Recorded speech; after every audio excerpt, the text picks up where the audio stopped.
നമസ്കാരം. Kim ഹെസൂണിന്റെ commute എന്ന കവിതയെക്കുറിച്ചുള്ള നിങ്ങളുടെ ഈ വിശകലന കുറിപ്പുകളും ചോദ്യോത്തരങ്ങളും പിന്നെ ആ ഉപന്യാസവുമൊക്കെ നമ്മളിവിടെ ഒരുമിച്ച് വെച്ചിട്ടുണ്ട്. അപ്പോൾ ആധുനിക നഗരജീവിതത്തിലെ ഈ ഒറ്റപ്പെടൽ, ഒരുതരം വൈകാരിക മരവിപ്പ്, ഇതൊക്കെ ഈ കവിത എങ്ങനെയാണ് തുറന്നുകാട്ടുന്നത് എന്ന് നമുക്കൊന്ന് ആഴത്തിൽ നോക്കിയാലോ?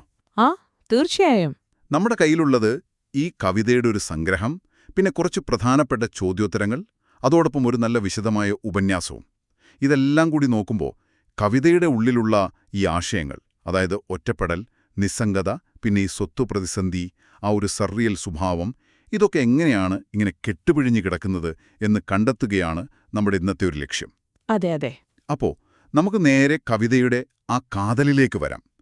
എന്താണ് ഈ കമ്മ്യൂട്ട്, ഈ യാത്രയുടെ ഒരു അന്തസത്ത, ഈ വിശകലനങ്ങൾ വെച്ച് നോക്കുമ്പോൾ? തീർച്ചയായും.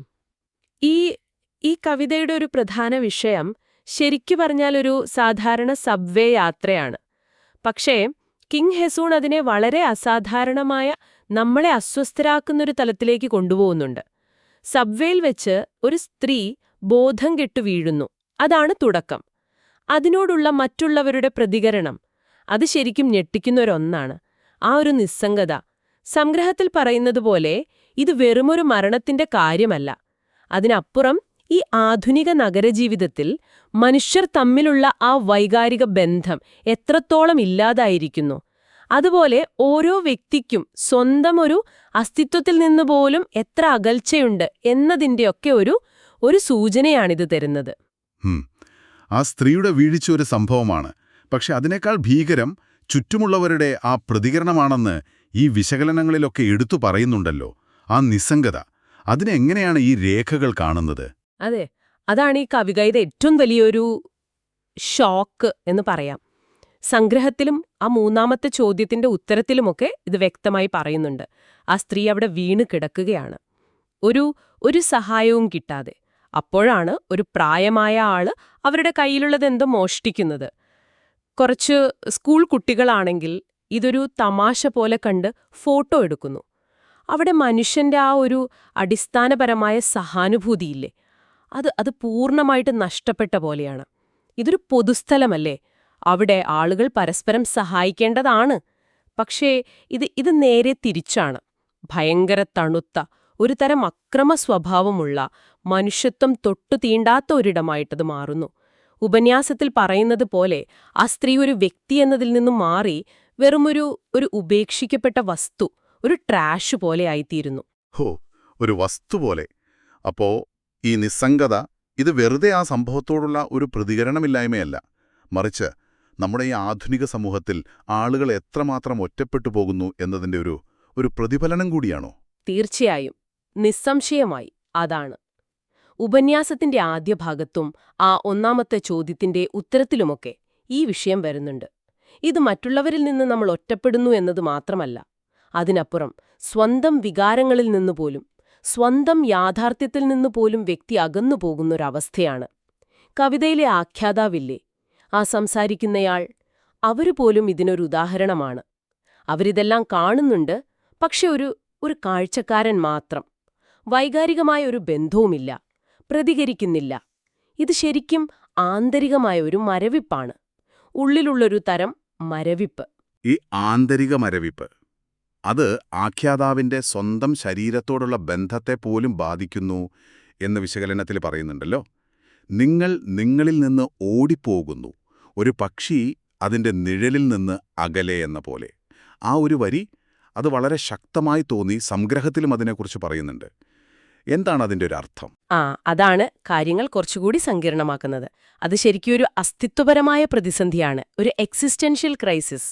അതായത് സ്വന്തം ജീവിതത്തിൽ നിന്ന്, വികാരങ്ങളിൽ നിന്ന്, എന്തിന് സ്വന്തം ശരീരത്തിൽ നിന്ന് പോലും പൂർണ്ണമായിട്ട് വിട്ടുപോയ ഒരു അവസ്ഥ. ആ നാലാമത്തെ ചോദ്യത്തിന്റെ ഉത്തരത്തിൽ പറയുന്നില്ലേ, സ്വത്വം, നമ്മുടെ സെൽഫ് എന്ന് പറയുന്നത് ജീവിക്കേണ്ട ഒന്നല്ല, മറിച്ച് ഭയന്നോടി രക്ഷപ്പെടേണ്ട ഒന്നായിട്ട് മാറുന്നു. സ്വന്തം നിഴലിനെ പേടിക്കുന്ന ഒരു പക്ഷി. ആ ഒരു ഇമേജറി, അത് വളരെ വളരെ പവർഫുള്ളാണ്. ആ ഉള്ളിലെ ഓട്ടവും ആ ഒരു ശിഥിലീകരണവും കാണിക്കാൻ. അപ്പൊ ഈ ശിഥിലീകരണം, അത് ശരീരവും മനസ്സും തമ്മിലുള്ള ഒരു വേർപിരിയൽ തന്നെയാണോ? നിങ്ങളുടെ ശരീരമില്ലാതെ നിങ്ങൾ പോകുന്നു, ആ ഒരു പ്രയോഗം അതിലേക്കാണോ വിരൽ ചൂണ്ടുന്നത്? 6ാമത്തെ ചോദ്യത്തിലും ഉപന്യാസത്തിലുമൊക്കെ ഇതിനെപ്പറ്റി പറയുന്നുണ്ടല്ലോ. അതെ അതെ, ആ നിരീക്ഷണം വളരെ ശരിയാണ്. ശരീരം വെറുമൊരു ഭൗതിക വസ്തു, ഒരു ഷെല്ല് പോലെയാകുന്നു. ബോധം ശരീരത്തിൽ നിന്ന് വേറിട്ട് നിൽക്കുന്നു. എന്നിട്ട് ചുറ്റുമുള്ള ലോകത്തെ ഒരു തരം മരവിപ്പോടെ നോക്കിക്കാണുന്നു. 6ാമത്തെ ചോദ്യത്തിന്റെ ഉത്തരത്തിൽ പറയുന്നത് പോലെ സ്വത്വം എന്നത് ശരീരം ഇല്ലാതെ നിലനിൽക്കുന്ന ഒന്നായി മാറുന്നു, മരവിച്ച ഒരു യാഥാർത്ഥ്യം. അങ്ങനെ വരുമ്പോൾ ആ ദിവസേനയുള്ള യാത്ര, ആ കമ്മ്യൂട്ട്, അതൊരു യാന്ത്രികമായ ചലനം മാത്രമായിട്ട് ചുരുങ്ങുന്നു. അതിൽ ആത്മാവില്ല, വികാരങ്ങളില്ല, വെറും ചലനം. ഉപന്യാസം ഈയൊരു ശാരീരികമായ വിച്ഛേദത്തെ, ഈ ഫിസിക്കൽ ഡിറ്റാച്ച്മെന്റിനെ ആധുനിക ജീവിതത്തിന്റെ ഒരു പ്രധാന ലക്ഷണമായിട്ടാണ് കാണുന്നത്. കവിതയിൽ ഉപയോഗിച്ചിരിക്കുന്ന ചില ബിംബങ്ങൾ അവ വളരെ വിചിത്രമാണല്ലോ.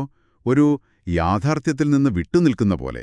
ഉദാഹരണത്തിന്, സ്ത്രീയുടെ ശരീരത്തിൽ നിന്ന് ഒരു ദിനോസർ പുറത്തുവരാൻ പോകുന്നു എന്നത്, അല്ലെങ്കിൽ ശരീരം ഉപേക്ഷിക്കപ്പെട്ട പാൻസ് പോലെയാണെന്നുള്ള താരതമ്യം. 5ാമത്തെ ചോദ്യവും ഉപന്യാസവും ഈയൊരു സർറിയൽ സ്വഭാവത്തെ എങ്ങനെയാണ് വിശദീകരിക്കുന്നത്? അവിടെയാണ് കവിതയുടെ ആ സർറിയലിസ്റ്റിക് തലം നമുക്ക് കാണാൻ പറ്റുന്നത്.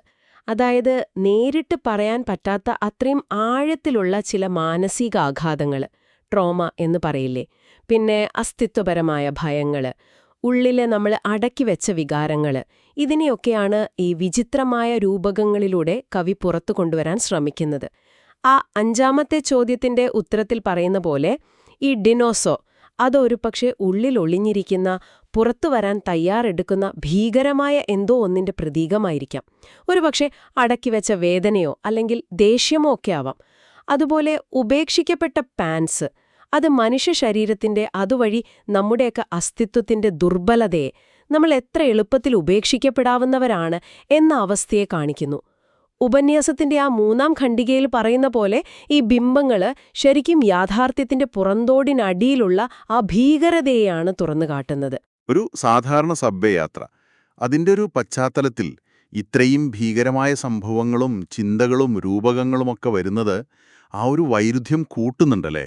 ആ സാധാരണത്വത്തിൻ്റെ ഉള്ളിൽ ഒളിഞ്ഞിരിക്കുന്ന ഒരു അസാധാരണത്വം. തീർച്ചയായും ആ വൈരുദ്ധ്യം വളരെ വളരെ പ്രധാനപ്പെട്ടതാണ്.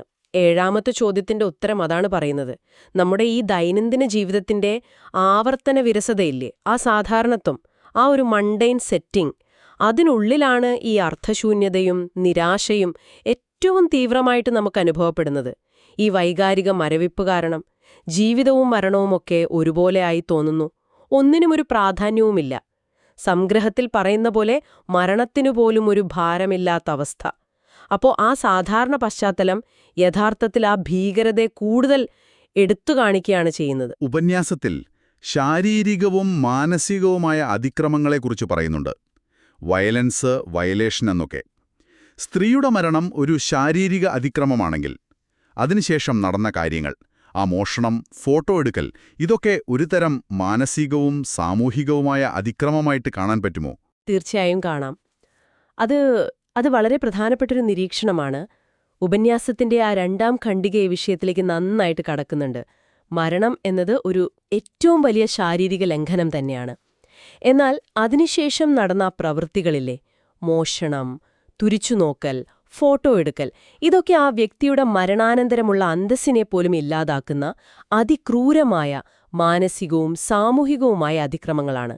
ഇത് വെറും വ്യക്തികളോടുള്ളൊരു അനാദരവ് മാത്രമല്ല, മറിച്ച് ഈ ആധുനിക സമൂഹത്തിൽ മനുഷ്യന്റെ വില എങ്ങനെയാണ് ഇടിഞ്ഞു പോകുന്നത്, മനുഷ്യരെങ്ങനെയാണ് വെറും വസ്തുക്കളായിട്ട് മാറുന്നത് എന്നതിൻ്റെ ഒരു വലിയ ചിത്രം കൂടിയാണ് അത് നൽകുന്നത്. നമ്മുടെ പൊതു ഇടങ്ങൾ എങ്ങനെ ഈ മനുഷ്യത്വരഹിതമായ പെരുമാറ്റങ്ങൾക്കുള്ള വേദിയാകുന്നു എന്നും ഇത് കാണിച്ചു തരുന്നുണ്ട്. ആ 8ാമത്തെ ചോദ്യത്തിൽ അതിനെക്കുറിച്ച് പറയുന്നുണ്ട്. ഈ ഒരു സെക്കൻഡ് പേഴ്സൺ നറേറ്റീവ്, അത് വായനക്കാരെ എങ്ങനെയാണ് സ്വാധീനിക്കുന്നത്? ഇതത്ര സാധാരണയായി കാണുന്ന ഒന്നല്ലല്ലോ. അതെ, അതൊരു വളരെ ശക്തമായ ആഖ്യാന തന്ത്രമാണ്, ഒരു നറേറ്റീവ് ടെക്നിക്. 8ാമത്തെ ചോദ്യത്തിന്റെ ഉത്തരം അത് വിശദീകരിക്കുന്നുണ്ട്. നിങ്ങൾ എന്ന് സംബോധന ചെയ്യുമ്പോൾ അത് വായനക്കാരെ നേരിട്ട് ആ അനുഭവ ലോകത്തിലേക്ക് വലിച്ചിടുകയാണ്. കവിതയിൽ പറയുന്ന ആ ഒറ്റപ്പെടൽ, മരവിപ്പ്, അപമാനം, ഇതൊക്കെ വെറുമൊരു കഥാപാത്രത്തിന്റെ അനുഭവമായിട്ട് ഒതുങ്ങില്ല. അത് കേൾക്കുന്ന, വായിക്കുന്ന ആളുടെ, അതായത് നിങ്ങളുടെ സ്വന്തം അനുഭവമായി മാറാനുള്ള ഒരു സാധ്യത അവിടെ തുറന്നിരുന്നു. നിങ്ങൾ നിങ്ങളിൽ നിന്ന് ഓടിപ്പോകുന്നു, നിങ്ങൾ ശരീരമില്ലാതെ പോകുന്നു എന്നൊക്കെ കേൾക്കുമ്പോൾ അത് ആഖ്യാതാവും വായനക്കാരനും തമ്മിലുള്ള ആ ഒരു അതിർവരമ്പിനെ അങ്ങ് മായ്ച്ചു കളയുന്നു. ഇത് ആ അനുഭവത്തിന്റെ തീവ്രത കൂട്ടും, വായനക്കാരനെ ആ അസ്വസ്ഥതയുടെ ഒരു ഭാഗമാക്കും. അപ്പോൾ നമ്മൾ ഈ ചർച്ച ചെയ്ത കാര്യങ്ങളെല്ലാം, ഈ ഒറ്റപ്പെടൽ, നിസ്സംഗത, സ്വത്വത്തിൻ്റെ ശിഥിലീകരണം, പിന്നെ ആ സറിയൽ രൂപകങ്ങൾ, അതിക്രമം, ആഖ്യാന രീതി, ഇതൊക്കെ ഒരുമിച്ച് ചേർത്ത് വായിക്കുമ്പോൾ ആധുനിക ജീവിതത്തെക്കുറിച്ച് ഈ കവിത നൽകുന്നൊരു മൊത്തത്തിലുള്ള ചിത്രം എന്താണ്?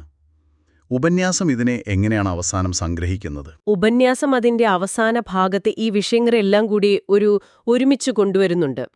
കിം ഹ്യസൂണിന്റെ കമ്മ്യൂട്ട് എന്ന കവിത ആധുനിക നഗരജീവിതത്തെ, പ്രത്യേകിച്ച് ഈ തിരക്കുപിടിച്ച യാത്രകളെ വൈകാരികമായും ശാരീരികമായുമൊക്കെ പൂർണ്ണമായി ബന്ധം നഷ്ടപ്പെട്ടൊരവസ്ഥയായിട്ടാണ് കാണിക്കുന്നത്. ഒരു യാന്ത്രികമായ അവസ്ഥ. സബ്വേ യാത്ര എന്നത് വെറുതെ ഒരിടത്തു നിന്നും മറ്റൊരിടത്തേക്ക് പോകുന്നത് മാത്രമല്ല, അത് ആത്മാവ് നഷ്ടപ്പെട്ട, മരവിച്ചുപോയ ഒരു ജീവിതം ജീവിച്ചു തീർക്കുന്നതിന്റെ ഒരു പ്രതീകമാണ്. മനുഷ്യബന്ധങ്ങളൊക്കെ വെറും ഉപരിപ്ലവമാകുന്നു. വ്യക്തിക്ക് സ്വന്തം സ്വത്തുവുമായിട്ട് പോലും ഒരു ബന്ധം നഷ്ടപ്പെടുന്നു. ശരീരം ഇങ്ങനെ യാന്ത്രികമായി മുന്നോട്ടു പോകുന്നുണ്ടാവാം, പക്ഷേ മനസ്സ് അത് നിശ്ചലമാണ്. ഉപന്യാസം എടുത്തു പറയുന്ന ആ അവസാനത്തെ വരികളില്ലേ, നിങ്ങൾ ജീവിക്കാത്ത ജീവിതത്തിലേക്ക് നിങ്ങൾ പോകുന്നു, you head toward the life you won't be living, അത് ഈ ഭീകരമായ ചിത്രം പൂർത്തിയാക്കുന്നു. ശരീരം ഒരു ലക്ഷ്യസ്ഥാനത്തേക്ക് പോകുന്നുണ്ട്, പക്ഷേ ആ യാത്ര ചെന്നെത്തുന്നത് യഥാർത്ഥത്തിൽ ജീവിക്കാത്ത, അനുഭവിക്കാത്തൊരു ഭാവിയിലേക്കാണ്. സ്വന്തം ജീവിതത്തിൽ നിന്ന് പോലും അന്യവൽക്കരിക്കപ്പെട്ട മനുഷ്യന്റെ ഒരു ദുരന്തമാണത്. കിം ഹ്യസൂണിന്റെ കമ്മ്യൂട്ട് എന്ന കവിതയെക്കുറിച്ചുള്ള ഈ വിശദമായ ചർച്ച, നിങ്ങൾ പങ്കുവച്ച ഈ വിശകലനങ്ങളെ അടിസ്ഥാനമാക്കി നോക്കുമ്പോൾ ശരിക്കും ആധുനിക ജീവിതത്തിന്റെ നമ്മളെ അസ്വസ്ഥരാക്കുന്ന ചില യാഥാർത്ഥ്യങ്ങളിലേക്കാണ് നമ്മളെ കൊണ്ടുപോയത്. ഒറ്റപ്പെടല്, വൈകാരികമായ അകൽച്ച, പിന്നെ ഈ സ്വത്വപ്രതിസന്ധി, ഇതിൻ്റെയെല്ലാം ആഴത്തിലുള്ളൊരു ചിത്രം കിട്ടാൻ ഈ വിശകലനങ്ങൾ തീർച്ചയായും സഹായിച്ചു. തീർച്ചയായും ഇതിൽ നിന്ന് ഒരു ചിന്ത കൂടി നിങ്ങൾക്ക് കൂടെ കൊണ്ടുപോകാമെന്ന് തോന്നുന്നു. ഈ കവിത നമ്മളെ ഓർമ്മിപ്പിക്കുന്നത് പോലെ നമ്മുടെയൊക്കെ സ്വന്തം ജീവിതത്തിലെ ഈ തിരക്കിട്ട യാത്രകൾക്കിടയിലോ അല്ലെങ്കിൽ ദിവസേനയുള്ള കാര്യങ്ങൾക്കിടയിലോ, അതുമല്ലെങ്കിൽ ഈ പൊതു ഇടങ്ങളിലെ ഇടപെടലുകളിലോ നമ്മളും ചിലപ്പോഴെങ്കിലും ഈ കവിതയിലെ ആഖ്യാതാവിനെപ്പോലെ ഒരുതരം വൈകാരികമായ അകലം പാലിക്കുന്നവരാകാറുണ്ടോ? ചുറ്റും നടക്കുന്ന സംഭവങ്ങളോടോ അല്ലെങ്കിൽ മറ്റു മനുഷ്യരോടോ, എന്തിന് സ്വന്തം അനുഭവങ്ങളോടുപോലും ഒരുതരം മരവിപ്പോടെ, ഒരു നിസ്സംഗതയോടെ പ്രതികരിക്കുന്ന സന്ദർഭങ്ങൾ നിങ്ങളുടെ ശ്രദ്ധയിൽപ്പെട്ടിട്ടുണ്ടോ? ഒരുപക്ഷേ ഈ ആധുനിക ജീവിതത്തിന്റെ വേഗതയിൽ നമുക്ക് എന്താണ് നഷ്ടപ്പെടുന്നത് എന്ന് സ്വയം ചോദിക്കാൻ ഈ കവിത ഒരു പ്രചോദനമായേക്കാം. ഈ സ്രോതസ്സുകൾ ഞങ്ങളുമായി പങ്കുവച്ചതിനും ഈ ഒരു ആഴത്തിലുള്ള അന്വേഷണത്തിൽ ഞങ്ങളോടൊപ്പം ചേർന്നതിനും വളരെ നന്ദി.